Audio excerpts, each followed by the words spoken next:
क्या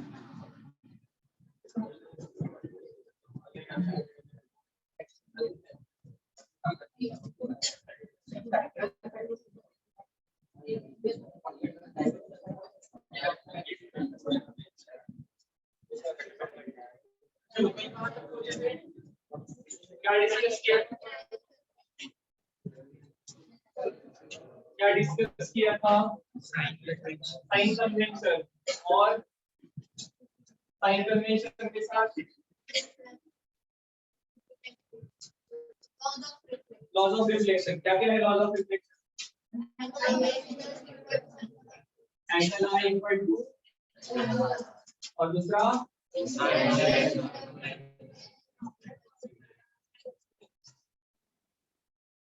पक्का ना? ओके। दूसरा क्या साइन कन्वेंशन देखे थे? साइन कन्वेंशन के पहले लेबलिंग देखा था कुछ? क्या क्या देखा था लेबलिंग में? अभी लेंसेज को नहीं लाएंगे, सिर्फ फिगर के बारे में बात करते हैं। वो नहीं है मतलब वो ठीक है। ये भी नाम दे देते। ये क्या होता है? एपर्चर क्या मिरर डायमीटर। सी मतलब आर मतलब और इसके बीच में ये पॉइंट रहता है ए। ये क्या है? फोकस। सो एफ सी क्या है?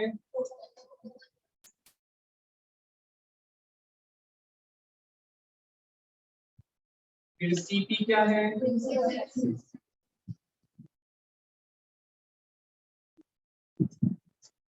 फिर एबी को नाम दिया है मिरर डायमीटर या aperture.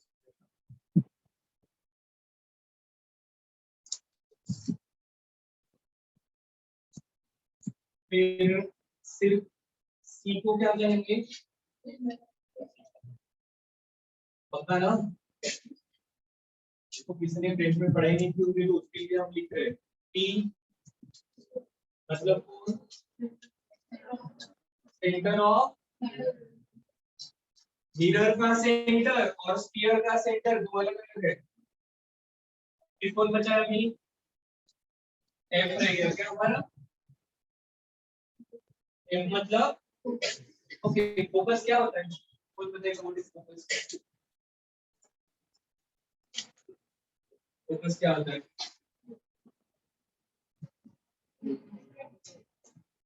Equals the between the parallel to the principal axis then the all the converge after। ठीक है। अगर सभी रेस प्रिंसिपल एक्सिस को पैरेलल है इन केस ऑफ कौन सा मिरर नहीं है? कॉन्केव मतलब कन्वर्जिंग।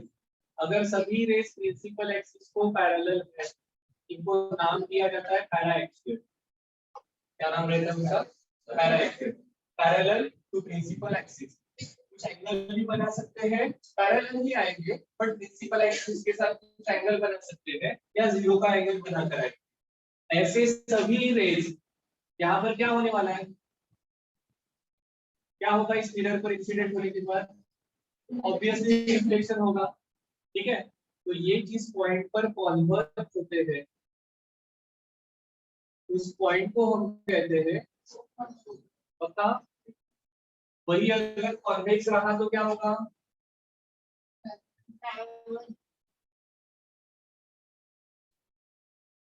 ये सभी rays parallel to principal axis. ठीक है। कौन सा मिरर है ये? दूसरा नाम है इसका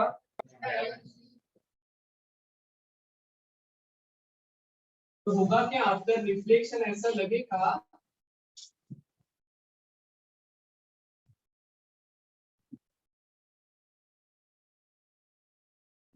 as if they are coming from this point here.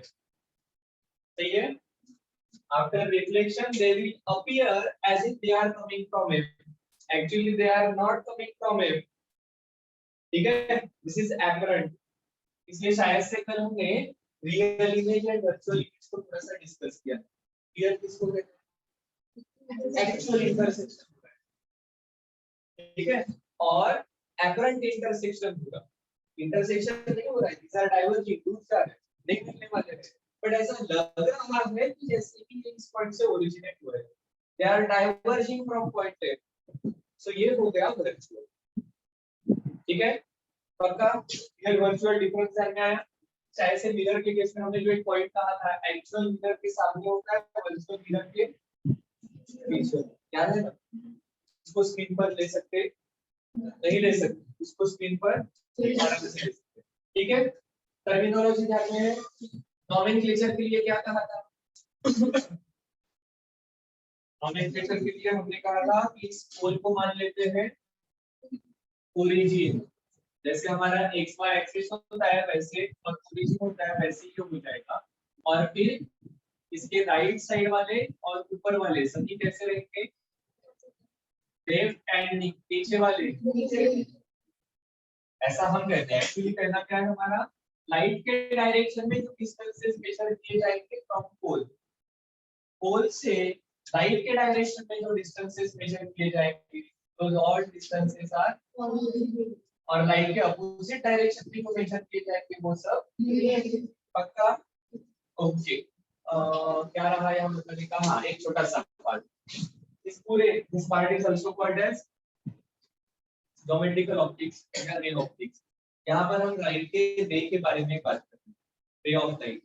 जब हम कह रहे हैं रे ऑफ लाइट, हमारा कहना है कि light travels in straight direction, ये light rectilinear propagation straight direction में प्रोपगेट होता है, ठीक है, पक्का, ठीक है। और सिंगल को हम कहेंगे ray of light, it is basically path in which light is travel, light जिस डायरेक्शन में ट्रैवल करता है उस पाथ को हम कहते हैं रे ऑफ लाइट, और ऐसे मल्टीपल रेज रहेंगे जिसको कहते हैं बीम ऑफ लाइट, ठीक है। आपने आज ही सुबह चल रहा है तावाना, वो चूल्हा जलते रहता है, फिर वहां ऊपर छोटा सा छेद रहता है, वो एक आता है, उसको अपन बीम कहते हैं ना, it is collection of rays, सही है, पक्का। यहाँ से भी अगर यहाँ पर धुआं रहता तो यू विल ऑब्जर्व कि यहाँ से जो आ रहे हैं दीस आर मल्टीपल रेज, इनको आप बीम कह सकते हो। आए जब तक देखा फिलहाल छोटे से कैसा है तो एक कम व्यवस्थित बीम है, ठीक है, ऐसे छोटे से जगह से जो आएगा that will be beam. Single रहा तो रे, मल्टीपल रहा तो पक्का, कंफ्यूजन नहीं होगा ना, दोनों को भी हम यूज करते हैं, सिंगल निकाल रहे हैं रे, मल्टीपल निकालेंगे तो डी। फिर बाकी है रिफ्लेक्शन का, नहीं, ओके। सो अब देखो एक पार्ट जरूर लिख लो, अब इमेज फॉर्म करते हैं मतलब क्या करते हैं यार, इमेज रे डायग्राम निकालते हैं मतलब हम क्या करते हैं, अच्छी डायग्राम अपन कभी निकाल लीजिए, क्या हो गया, ठीक, कैसे डायग्राम निकालिए सर, हमने हमने इमेज फॉर्मेशन देखा है इसका,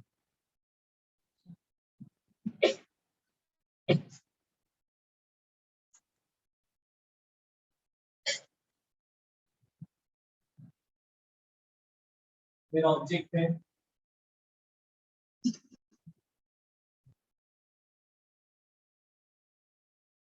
ठीक है, कुछ ऐसा करते हैं क्या हम,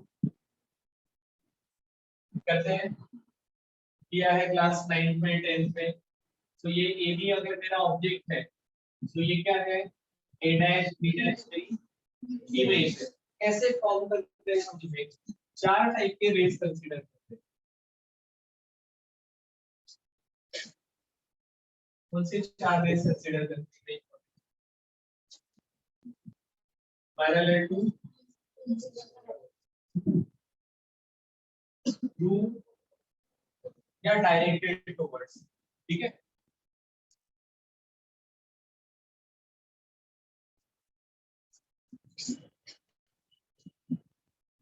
फिर थ्रू या टुवर्ड्स,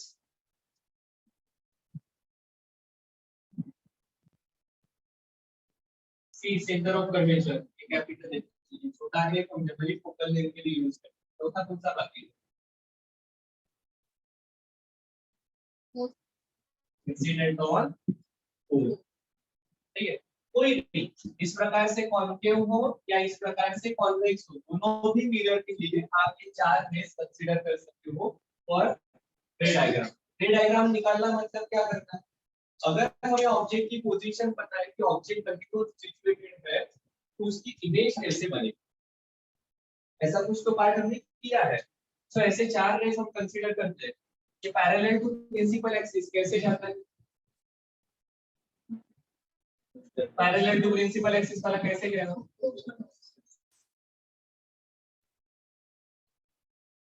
यहाँ it will appear as if coming from, पता ना, देखो यहाँ पर अपीयर हो रहा है कि ये फोकस से आ रहा। दूसरा डायरेक्टेड या थ्रू फोकस या डायरेक्टेड टुवर्ड्स फोकस, मतलब ये एक्सट्रा से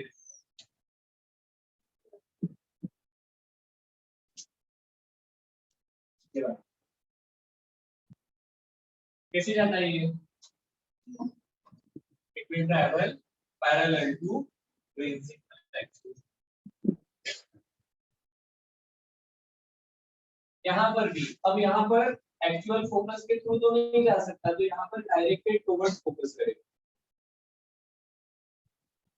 और ये ले जाएगा पैरेलल टू प्रिंसिपल एक्सिस। ऐसे ही है, याद है ऐसा कुछ, ठीक है। फिर थ्रू या directed towards centre of curvature,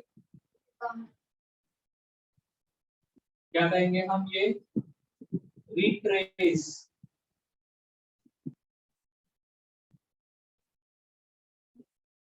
same path या रिबाउंड, उसी पाथ से ये वापस जाता है। मैं निकालता हूं ये चारों रेस किया है, इंसिडेंट ऑन कोर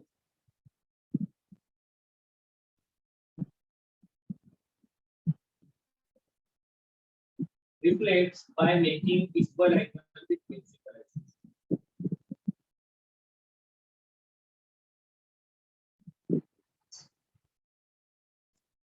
तो चारों रेस हम निकालते हैं।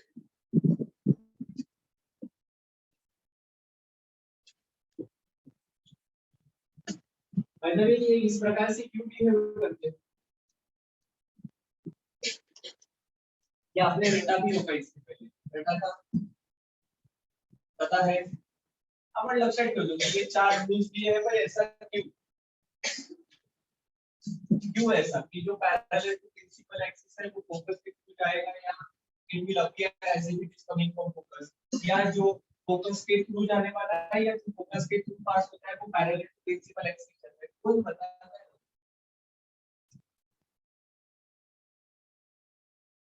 क्यों होता है, क्यों होता है, पता है इससे, हाँ या ना, सर होता है ये पता है, क्यों होता है ये नहीं पता, किसी को तो पता होगा। हाँ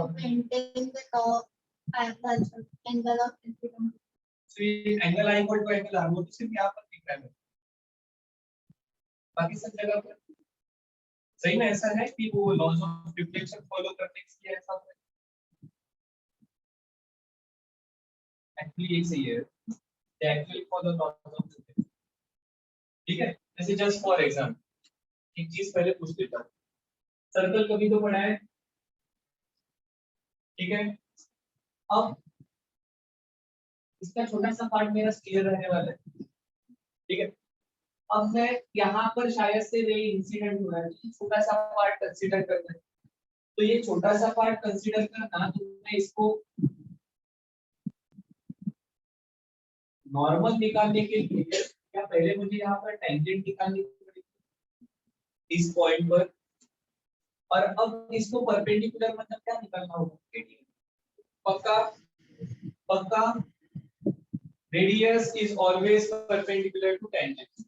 सो ये जो मेरा स्फेरिकल मिरर है, यहाँ पर मुझे हर पॉइंट पर अगर नॉर्मल निकालनी है तो मुझे क्या निकालना होगा, मुझे वहां पर टेंजेंट निकालनी पड़ेगी, वो छोटा सा सरफेस, बहुत जूम जूम जूम किया तो एक स्ट्रेट लाइन जैसा छोटा सा पार्ट रहेगा, ठीक है, जहां पर मेरा लाइट इंसिडेंट हो रहा है, ठीक है। फिर यहाँ पर पहले तो नॉर्मल निकालनी पड़ेगी, फिर इंसिडेंट रे आएगा, नॉर्मल और इंसिडेंट रे के बीच का एंगल रहेगा एंगल ऑफ इंसिडेंस, फिर एंगल ऑफ इंसिडेंस मिल गया तो फिर आप उतना ही एंगल आर निकालोगे और फिर रिफ्लेक्टेड रे निकालोगे।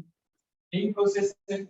सो हमारी जरूरत सबसे पहले बन जाएगी कि जहां पर लाइट इंसिडेंट हो रहा है वहां पर किसको निकालना है, नॉर्मल।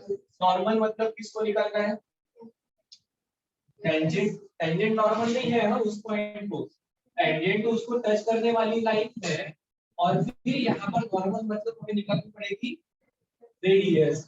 सो सभी पॉइंट पर मेरा पहला काम बन जाएगा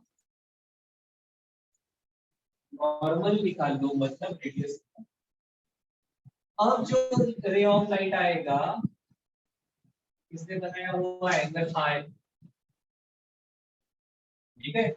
अब angle I equal to angle R, ये मेरी नॉर्मल है, तो ऑब्वियसली ये रे इधर से रिफ्लेक्ट होकर इस प्रकार से जाएगा,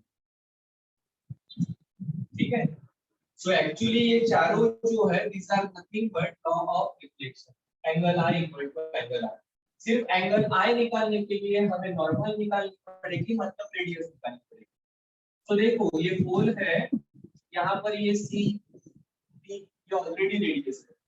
सो पोल पर अगर कोई भी इंसिडेंट अगर होता है, पोल पर अगर कोई भी इंसिडेंट होता है तो उसने कैसे जाना चाहिए,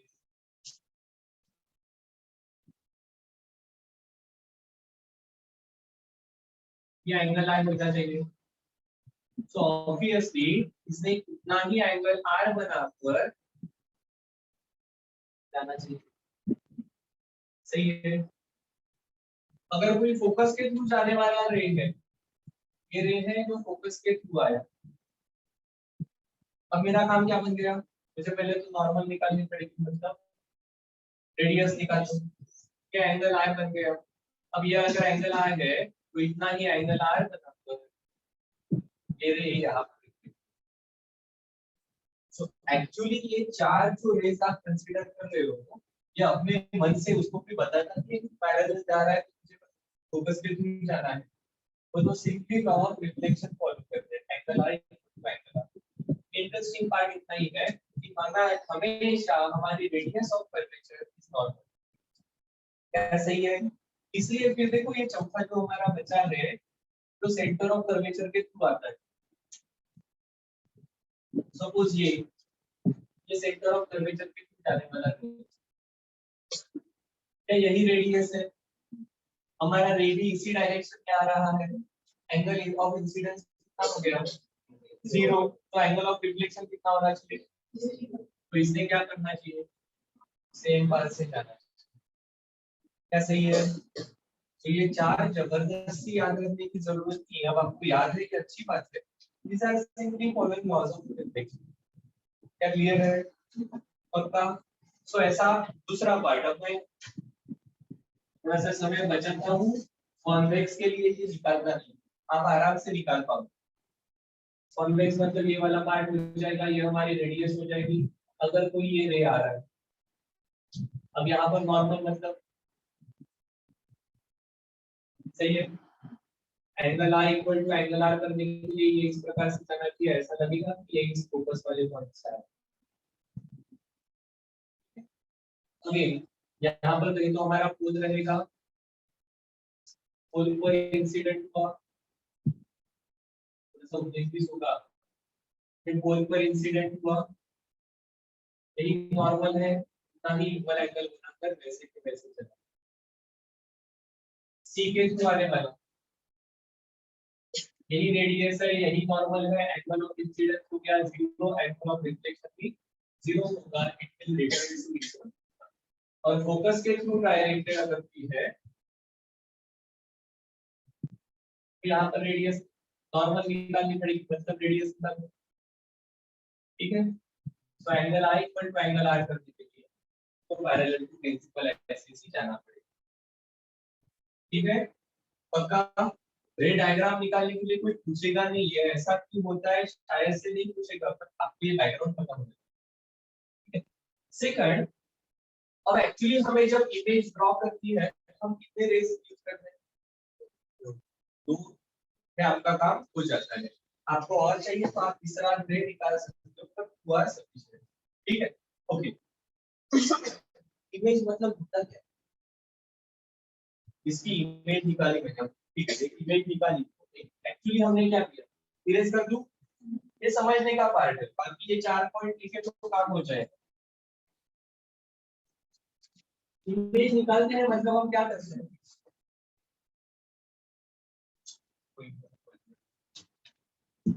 okay, actually apparent point of conversion निकाल रहे हैं। सो बेसिकली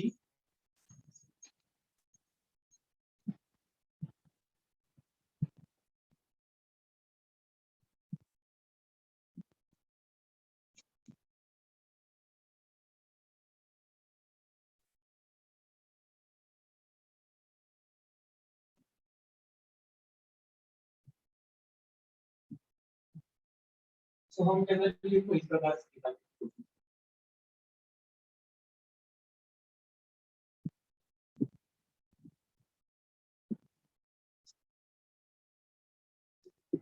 क्या सही है,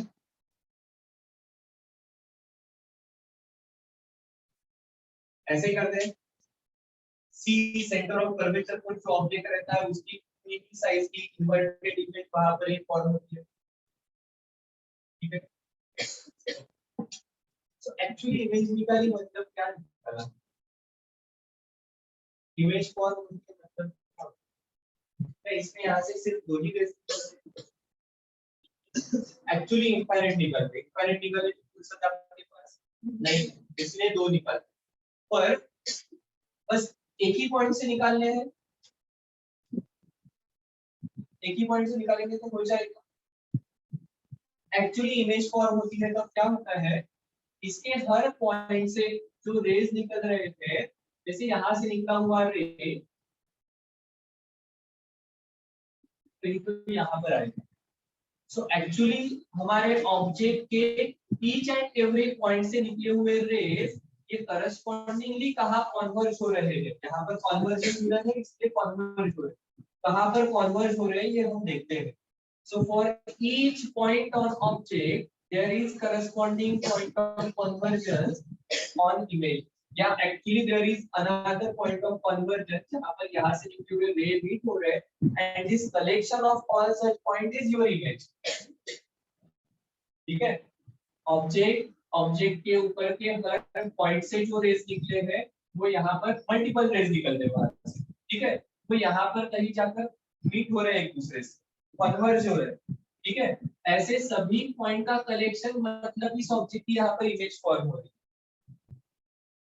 हम जनरली अब क्या कर रहे हैं, या अभी तक जो हमने इमेजेस निकाली है तब बस ये ऊपर वाले पॉइंट भी लेते हैं, नीचे वाले पॉइंट भी हम लेते हैं, ये शायद से बहुत लोगों को पता भी नहीं रहे, पता है क्या, क्योंकि देखो यहाँ पर ये नीचे वाला पॉइंट कंसीडर किया तो इसका सेंटर ऑफ कर्वेचर के थ्रू जाने वाला रे यही है, फोकस के थ्रू जाने वाला रे यही है, इसका पोल पर इंसिडेंट होने वाला रे यही है, पैरेलल टू प्रिंसिपल एक्सिस वाला रे भी यही। सो ऑब्वियसली यहाँ से निकले हुए सभी रे ये प्रिंसिपल एक्सिस पर ही कहीं ना कहीं हिट होने वाले हैं, इसलिए इस पॉइंट की इमेज यहाँ पर ही फॉर्म हो रही है ऐसा हम कह रहे हैं। और इसलिए फिर जैसे इन दोनों को स्ट्रेट लाइन में ज्वाइन किया तो ऑब्जेक्ट है, वैसे इन दोनों को स्ट्रेट लाइन में ज्वाइन किया तो ये हमारी इमेज है, ठीक है।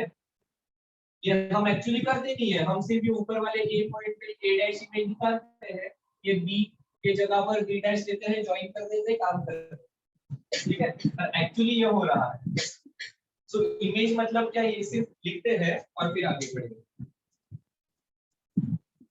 आया ना ध्यान में, व्हाट इज इमेज, ओके नहीं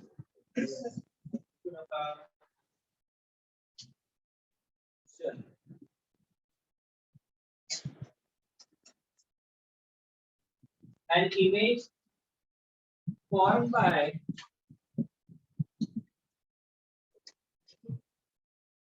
the image formed by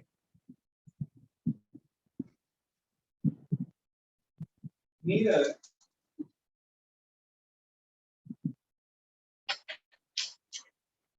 is a point-to-point correspondence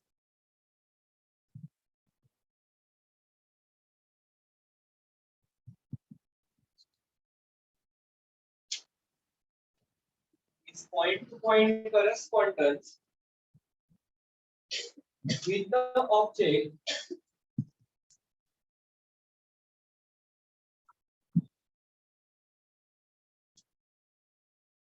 established through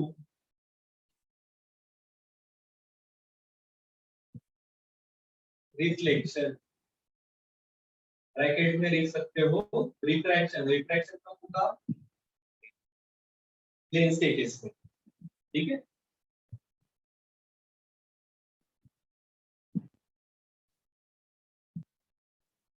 तो क्लियर है, okay.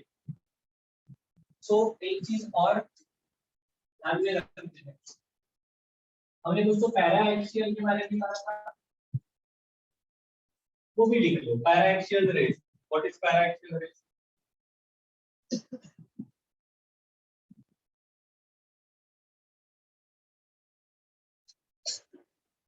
The rays parallel to each other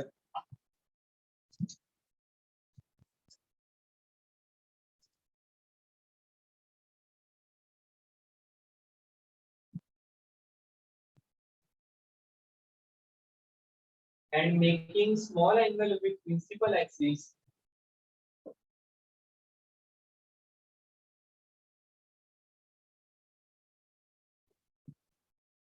are called as para-axial rays. Are called as para-axial rays. So एक ये pattern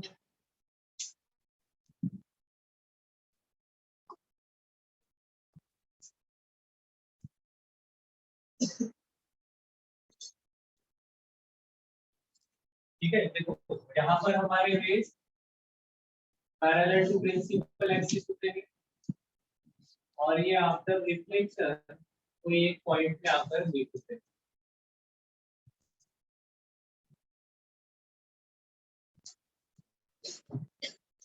क्या ठीक है? इस point को हमने कहा है फोकस, पर जैसे अभी कहा इस प्रकार से पैरा एक्सियल रेज रहे, ये रेज पैरेलल है एक दूसरे को, ठीक है। अब क्या होने वाला है, but they are making some angle with principal axis, तो ये सभी रेज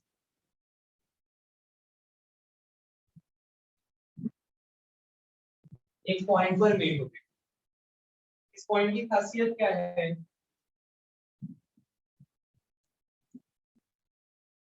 तो ये पॉइंट, ये जो हमारा फोकस है, इसको परपेंडिकुलर अगर एक प्लेन है, इसको परपेंडिकुलर इस प्रकार से कोई प्लेन है, तो इस प्लेन में ये रेज मीट होती है, ठीक है। और इन रेज को हम कहते हैं, इस प्लेन को हम कहते हैं focal plane. A plane which is perpendicular to principal axis and passing through focus, उसको कहा जाएगा फोकल प्लेन। पक्का? अभी तक हम इस यहाँ ऐसा पढ़े हैं कि rays parallel to principal axis है, एक ही पॉइंट पर मीट होते हैं, उस पॉइंट का नाम है फोकस। अगर रेज इस प्रकार से पैरा एक्सियल है, parallel to each other and making some angle with principal axis, then they will converge at a point in focal plane, that is a plane which is perpendicular to principal axis and passing through focus। ऐसे ही है क्या? Okay, लिख पाओगे क्या आपके words में? Focal plane मतलब क्या लिख पाओगे? लिखो।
चलो ठीक है, open plane is a plane parallel to perpendicular to principal axis and passing through focus.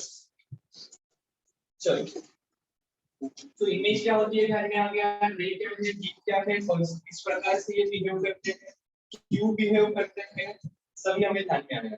अब सिर्फ बाकी है रिफ्लेक्शन के लिए हमने मिरर के केस में जो इक्वेशंस यूज किए, कौन से, एक तो कंडीशन आपने एज्यूम की थी क्लास 10 में, बस फोकल लेंथ इज r/2, ठीक है, और दूसरे दो रिलेशन यूज किए हैं, एक 1/v plus 1/u equal to, और दूसरा मैग्निफिकेशन इक्वल टू, याद है कहां से आए थे ये, सर के नोट से या किताब से, तो ये कैसे आते हैं ये अभी हमें देखना है, ठीक है, बड़ा आसान और सिंपल पार्ट है। इरेज कर दो ये का पार्ट,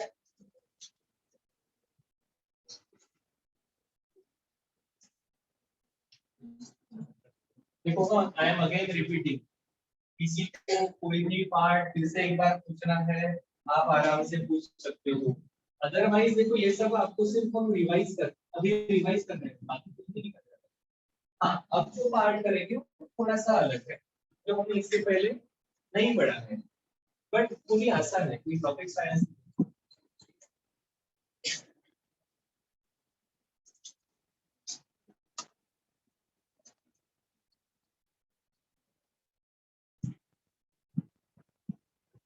चलो थोड़ा सा समझ लो। अब देखो हाँ, एक चीज होने वाली है, मैं हर बार कॉन्केव मिरर ड्रॉ करता हूँ, ठीक है, बट क्या ये सिर्फ कॉन्केव मिरर के लिए लिमिटेड है क्या, नहीं, this is applicable to convex mirror and even plane mirror. क्या प्लेन मिरर स्फेरिकल मिरर है, plane mirror spherical mirror with radius of infinity, ठीक है, बहुत बड़ी अगर रेडियस हो जाएगी तो प्लेन ही हो जाएगा, ठीक है। चल तो ठीक है, ये हमारा सेंटर ऑफ कर्वेचर ये फोकस है, आपको पता है ठीक है आया पैरेलल टू प्रिंसिपल एक्सिस, कहां से जाने वाला है ये पक्का, ठीक है, क्या मैं इस पॉइंट पर पॉइंट ऑफ इंसिडेंस पर नॉर्मल निकाल सकता हूँ, नॉर्मल मतलब किसको निकालना पड़ेगा, पक्का, नाव ठेवायची यांना थोडेसे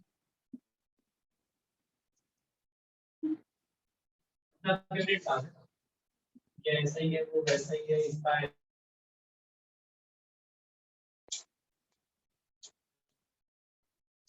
और ये पॉइंट क्या नाम दिया इसको,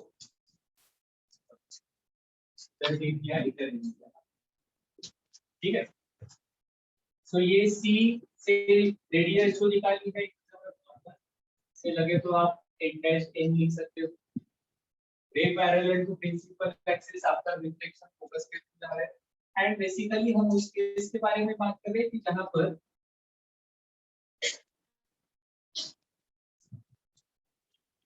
ये एंगल थीटा है, एंगल ऑफ इंसिडेंस, क्या एंगल ऑफ रिफ्लेक्शन देखो बता थोड़ी देर, क्या एंगल ऑफ रिफ्लेक्शन भी थीटा रहेगा, angle I equal to angle R, मतलब ये एंगल भी थीटा रहेगा, सही है, ये एंगल थीटा है तो ये कितना रहेगा, पक्का, क्यों,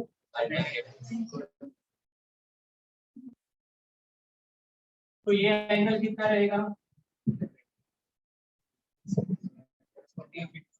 2 थीटा, थीटा या 2 थीटा, देखो इधर आप अल्टरनेट एंगल ले सकते हो, ये बड़े वाले, तो ये 2 थीटा रहेगा, या फिर वो दूसरा आपका कोई तो रिमोट इंटीरियर एंगल वाला थ्योरम है क्या, सिर्फ exterior angle is sum of two remote interior angle, तो थीटा थीटा तो ये हो जाएगा पक्का, ओके, तो अब देखो, हाँ ये बड़ा ट्रायंगल मैं कंसीडर करता हूँ। In triangle CMD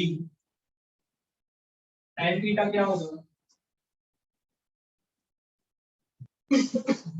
tan theta CMD tan theta, theta के ऑपोजिट अपॉन एडजेसेंट, मतलब पूरा आ जाएगा MD अपॉन, पक्का क्लियर?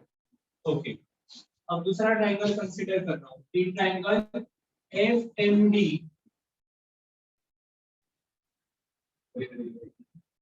FMD में tan 2 थीटा कितना हो जाएगा? अपोजिट MD अपॉन MD, कैसा सही है? अब देखो, अब मैं जो इम्पोर्टेंट चीजें कहता हूँ, पार्ट वन, थीटा एंगल जो है वो बहुत छोटे हैं। तो बेसिकली आप सभी के चश्मे ये लेंसेज है, एक प्रकार के स्फेरिकल लेंसेज है, क्या आपको सही में उसका कर्वेचर दिखाते आता है या प्लेन ही लगते हैं? क्यों ऐसा है? क्योंकि उनकी रेडियस काफी ज्यादा है, उसके कंपैरेटिवली जो पार्ट अंडर कंसीडरेशन है बहुत छोटा सा, ठीक है?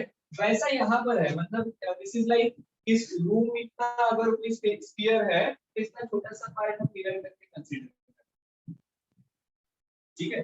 आपके गाड़ी का मिरर कॉन्वेक्स मिरर होता है, क्या सही में आपको वो स्फेरिकल ध्यान में आता है? उसकी रेडियस अगर आप कैलकुलेट करने जाओगे तो ये बहुत बड़ा स्फीयर है, तो इसलिए ये जो एंगल है ये बहुत छोटा है, क्योंकि हम इसका बहुत छोटा सा पार्ट कंसीडर करते हैं, ठीक है? सो फिर आपको ये पता है sine theta and tan theta, ये ऐसे है कि जब एंगल बहुत छोटा रहा तो sin theta is nearly equal to tan theta is nearly equal to theta. इसके लिए फॉर स्मॉलर एंगल, अगर एंगल छोटा है, ये बहुत आसान है ना, sin 0 की वैल्यू, tan 0 की वैल्यू, sin 90 की वैल्यू, tan 90 की वैल्यू, ये sin 45 tan 45 पर, ठीक है? सो बेसिकली ये एंगल बढ़ते जा रहा है, तो ये वैल्यू बढ़ते जा रही है। अब ये 0 to 45 ये सिर्फ 0 to 1 हुई है, 0 to 1 by root 2 हुई है, तो एंगल ये और छोटा है, scientifically we are measuring it radius.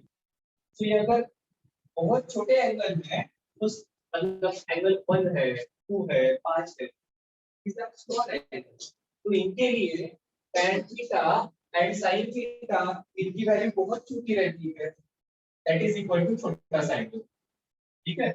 तो हम कहेंगे फॉर स्मॉलर एंगल्स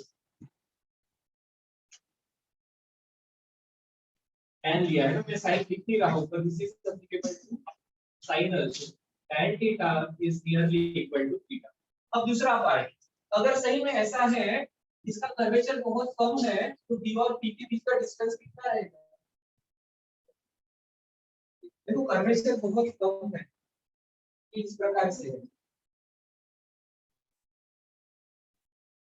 और यहां से मैं परपेंडिकुलर ड्रॉ करता हूं,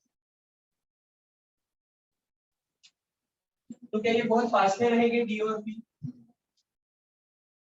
क्यों? क्योंकि रेडियस बहुत ज्यादा, इसका कर्वेचर बहुत कम, और हम इसका छोटा सा ही पार्ट कंसीडर कर रहे हैं, तो जो परपेंडिकुलर ड्रॉ करेंगे ये पोल के बहुत पास में रहेगा। सो डी और पी ये दिखाने के लिए और समझने के लिए इतने अलग अलग दिखाया है कि एक्चुअली इतने दूर पहली नहीं, मतलब FD is nearly equal to FP and CD is nearly equal to CP, but CP मतलब कौन है यहाँ पर? रेडियस। FP मतलब कौन है? पक्का, ठीक है? सो अब देखो, therefore क्या का दिख रहा है?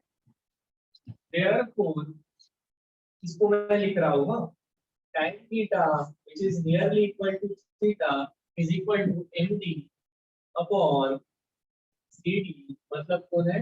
CP and 2 theta is equal to MD upon MP। अगर ये वैल्यूज पुट करते हैं तो ये आ जाएगा MD अपॉन CP मतलब R और ये आ जाएगा MD अपॉन F। क्या थीटा की वैल्यू पुट कर दी यहाँ पर, ये मेरे पास है, तो ये हो जाएगा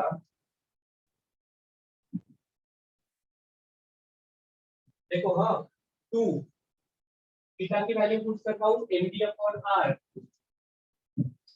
equal to MD upon F। MD चला गया, ये हो जाएगा F इक्वल टू R/2। आया क्या ध्यान में? देख लो एक बार, क्या ध्यान में नहीं आ रहा है पूछ तो रिपीट करें सब।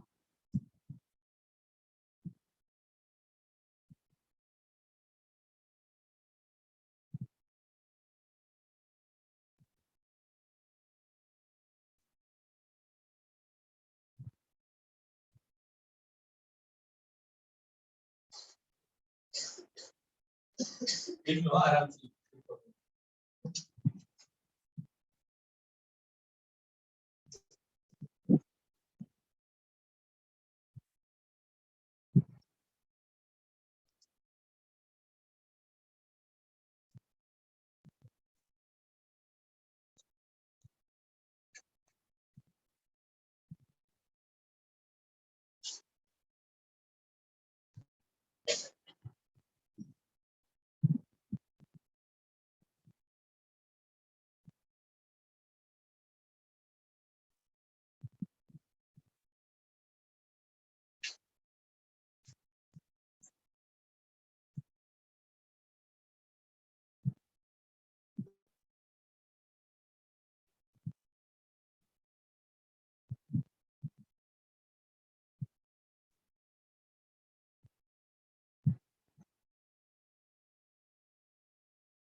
अब आपको शायद से ध्यान में आएगा जिन्होंने इसके पहले ये इमेजेस ड्रॉ करने के लिए सेमी सर्कल वगैरह यूज किए थे, उनकी इमेजेस कभी भी सही नहीं आएंगी।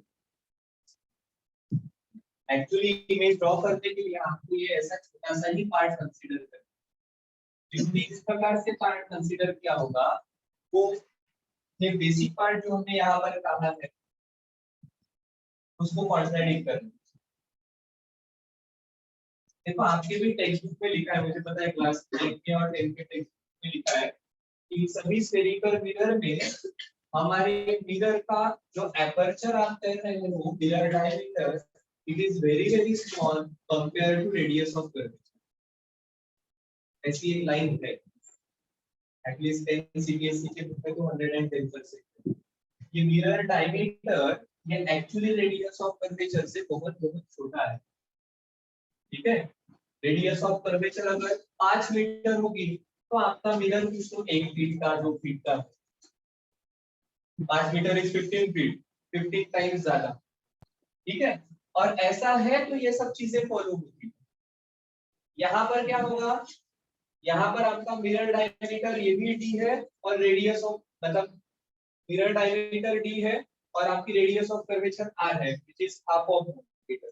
और इसलिए ऐसा करके जिन्होंने डायग्राम निकालने की कोशिश इसके पहले की होगी उनकी डायग्राम ठीक से नहीं आएगी, क्योंकि बहुत ज्यादा एडजस्टमेंट करनी पड़ेगी।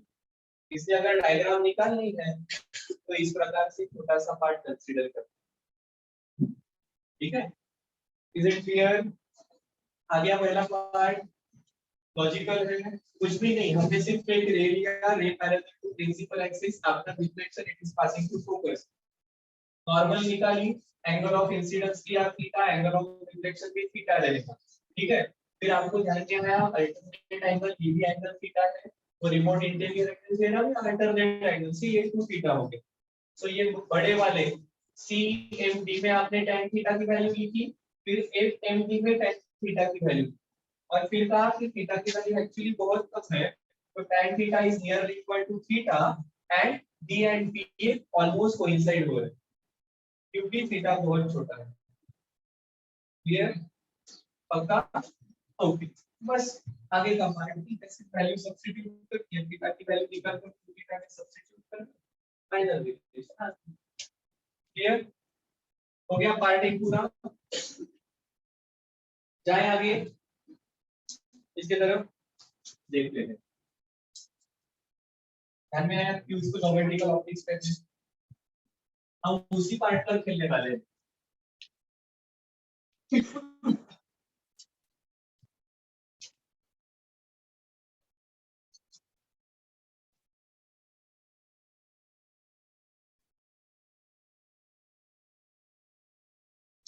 चलो, सो पार्ट 2 सेम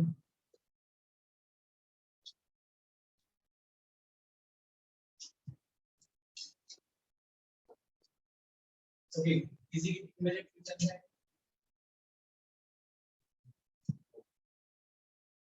अब तो उसको करना पड़ेगा, ठीक है। मैं ज्यादा नहीं दूंगा, 3-10 की पता नहीं, पर हर समय में मुझे चाहिए।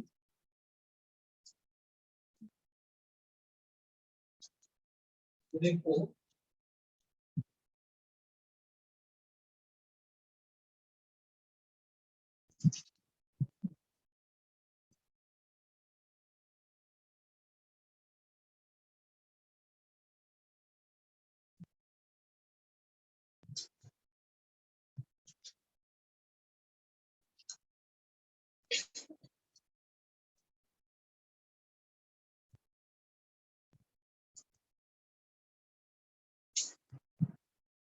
कुछ सिमिलैरिटी वगैरह पढ़ा था 9 या 10 में,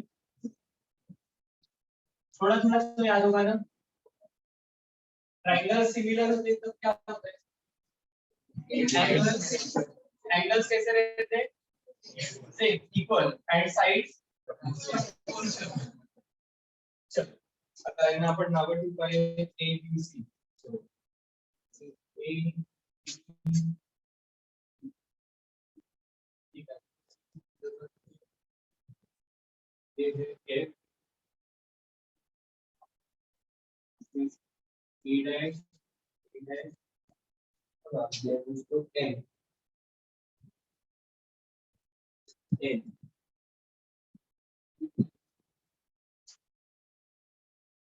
हाँ ठीक। अब देखो मैं सिर्फ एक कंस्ट्रक्ट करता हूँ।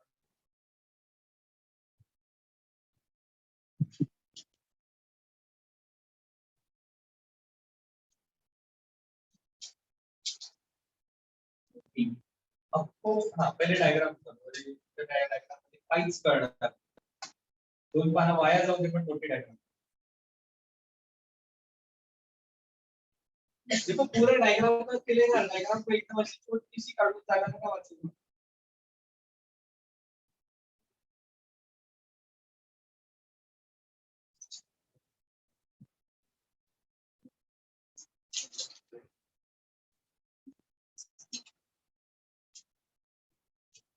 डायग्राम हो गई तो बोर्ड पर देखना और लिखना बंद करना।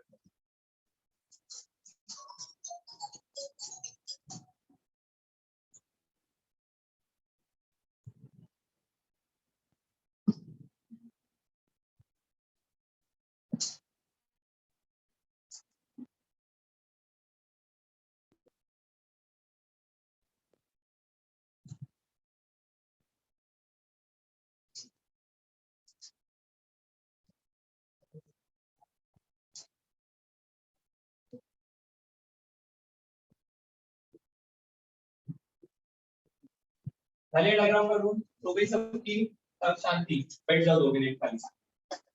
देखो मैं क्या कह रहा हूँ वो समझने की कोशिश करो, फिर आगे जाते हैं। हम दो ट्रायंगल कंसीडर कर रहे हैं, एक is A dash B dash F, A dash B dash F and triangle M D F, जरा घूरो तो इनको थोड़ा सा, A dash B dash F M D F, ये कैसे है?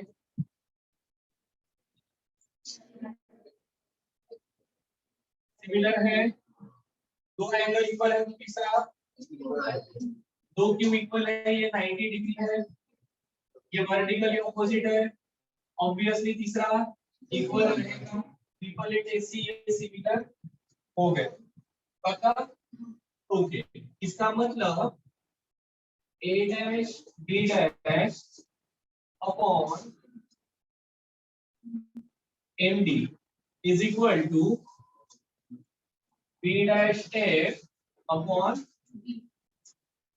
डी एफ, चलेगा? पक्का? ओके, अब देखो क्या ये एम जी और ए डी इक्वल है क्या? एम डी और ए बी ये इक्वल है, लिख सकता हूं मैं A dash B dash upon A B equal to B dash A, और अगेन वैसे इसके पहले जैसे लिखा था डी और पी लगभग कोइंसाइड होते थे, तो क्या उनको डी एफ पी लिखूं, सॉरी हाँ सी एम लिखूं, उसको डी और पी ऑलमोस्ट कोइंसाइड होने वाले हैं, लिखूं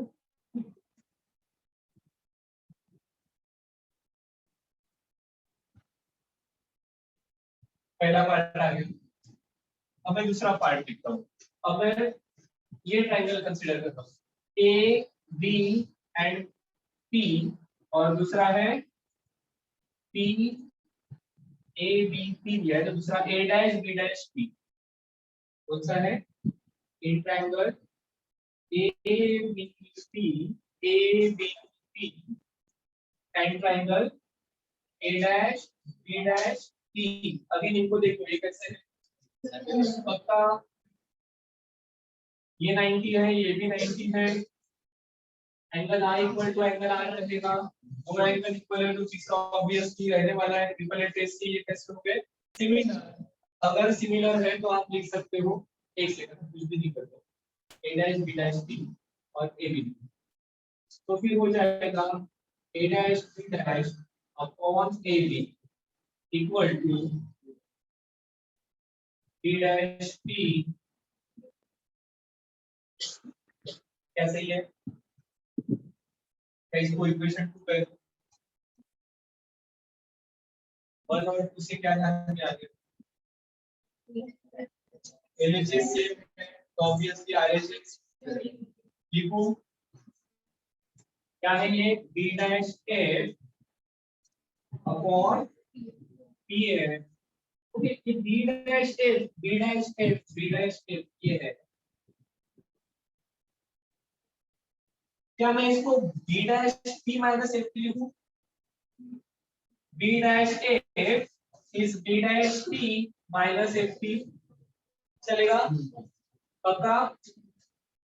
देखो बी डैश के ये छोटा सा पार्ट, ये actually B dash P minus F P upon P F को मैं एफ पी लिख रहा हूँ इक्वल टू, ये आ गया, हाँ, equal to B dash P upon P P.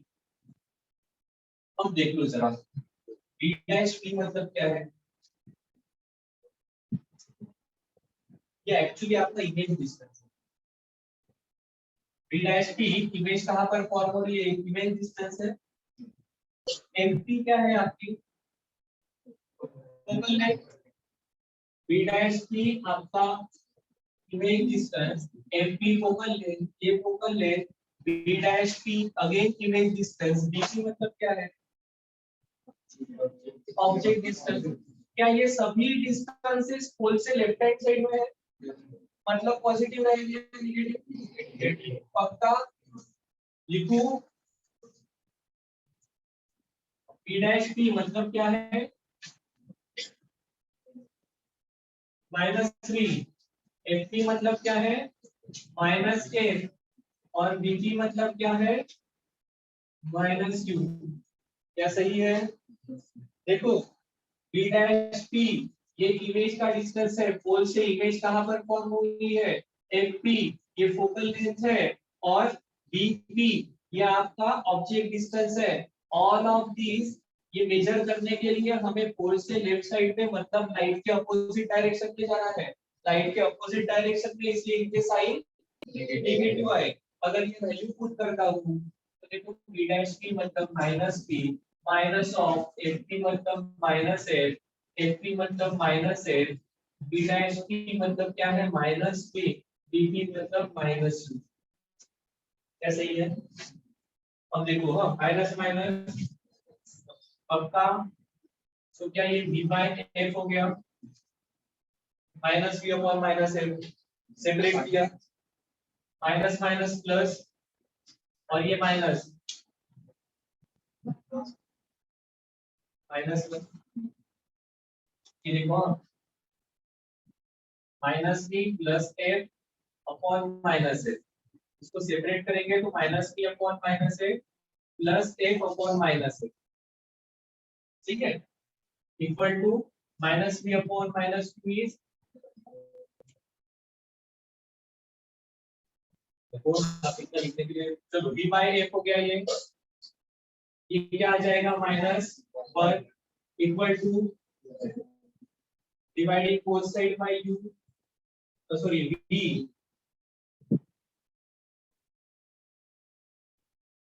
ये क्या आ गया 1 by f minus 1 by v equal to, इसको राइट में लेकर जाएंगे तो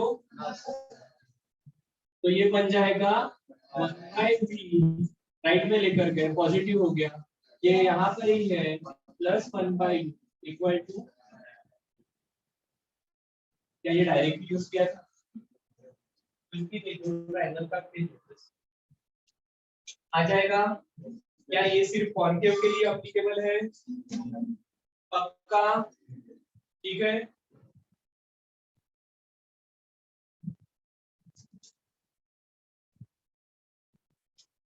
ओके थोड़ा सा काम कर लेते हैं, चलो लिख लो, फिर मैग्निफिकेशन की डेफिनेशन लिखा देता हूँ और फिर रिलेशन भी लिखते हैं।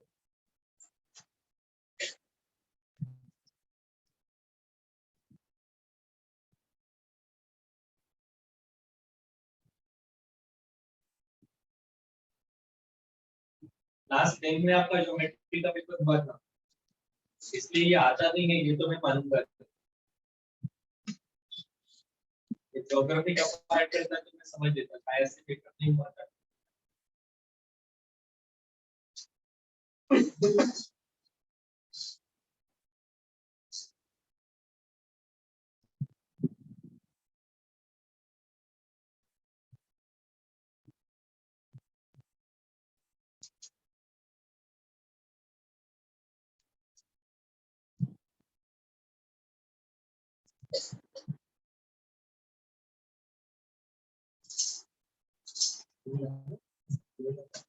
ऐसे 3 बजे वाले बाबू ऐसे कभी ये लिखने वाले ए डैश बी डैश का है एच डैश, ए बी क्या है H, B dash P minus B, minus B है ना, माइनस बी माइनस, ठीक है, इसमें से ये नेगेटिव आएगा तो ये माइनस साइन इधर आ जाएगा, इसलिए H dash upon H equal to minus B by,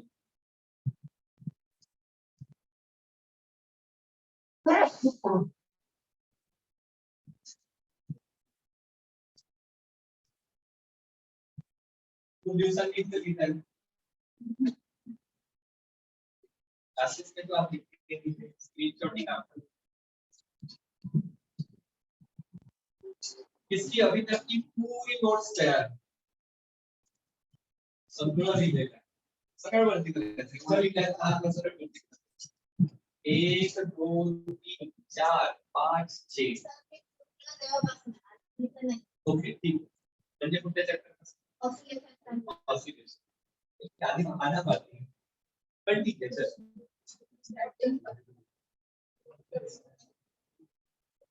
देखो जो जिन्होंने नहीं लिखा उनकी कंपटीशन इन लोगों के साथ है, मुझे कुछ कॉन्फ्लिक्ट नहीं। जिन्होंने नहीं लिखा उनकी कॉम्पिटिशन इन लोगों के साथ।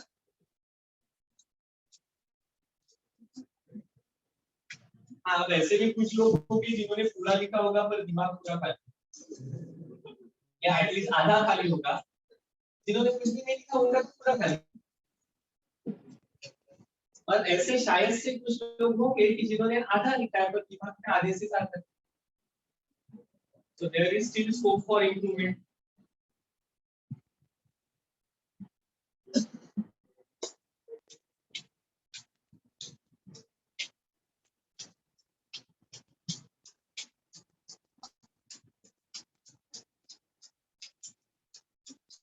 रिकॉर्डिंग बंद करने के बाद एक चीज बता दूंगा।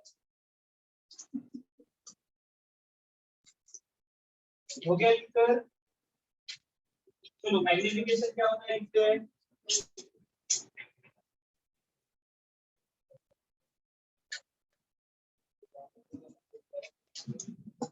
देखो लीनियर मैग्निफिकेशन हुआ है ना सबका लिखकर।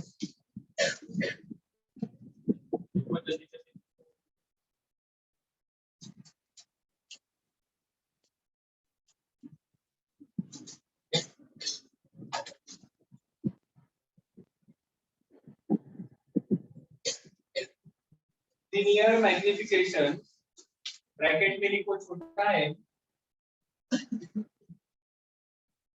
Is ratio of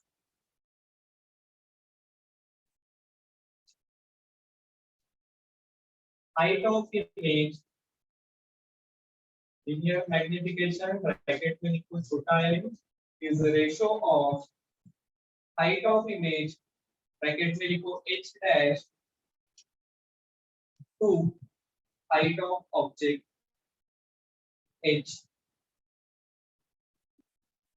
height of image upon height of object। Image के हाइट को आप h dash कहते हो, ऑब्जेक्ट के हाइट को h।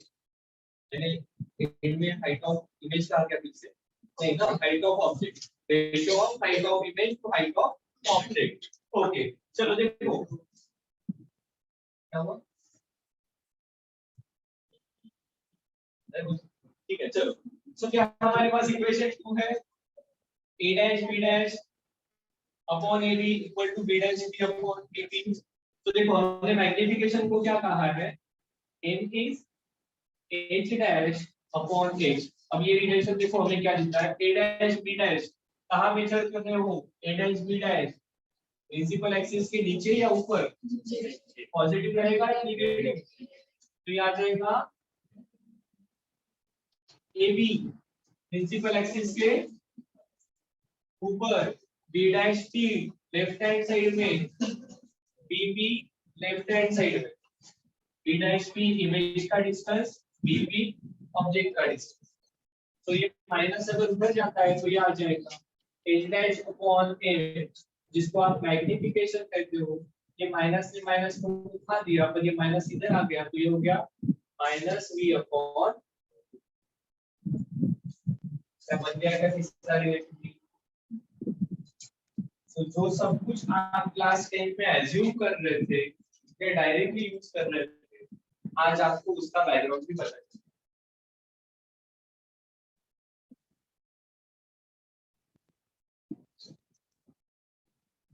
क्या सही है?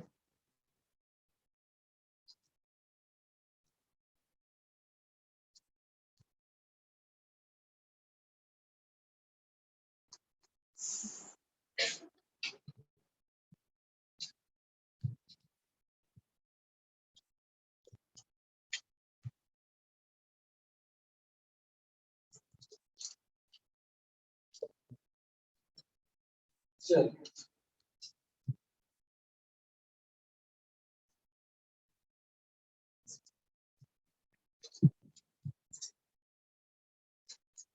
आज यहाँ पर रुकते हैं।